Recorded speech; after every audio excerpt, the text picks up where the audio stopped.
Pán poslanec, nemocnica v Prešove je krásnym projektom dvojakého využitia, o ktorý má záujem nie len NATO, ale aj viaceré medzinárodné finančné inštitúcie. Dlhodobo kritizuje aj výstavbu nemocnice v Prešove. Vraj nám stačí jedna vojenská nemocnica v Ružomberku. Nie je žiaden dôvod a žiaden dôkaz, že Slovensko potrebovalo vojenské nemocnice, či nemocnice financované z vojenského rozpočtu.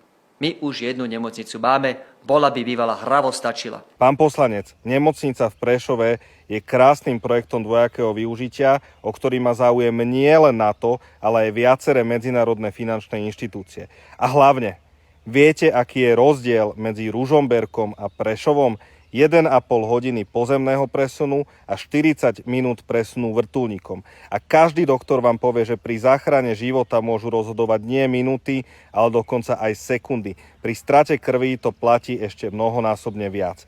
Keby ste sa viac zaujímali o obranu a vojaka, nikdy by ste zo seba nevypúšťali takéto veci. Je to smiešne. Ak chcete byť niekedy ministrom obrany, tak takéto neinformované stanoviska vôbec nie sú cestou. Prešov sa nachádza na východnej hranici nielen Slovenska, ale aj Severoatlantickej aliancie, a preto je umiestnenie nemocnice na východnom Slovensku na najsenzitívnejšej hranici viac ako logické.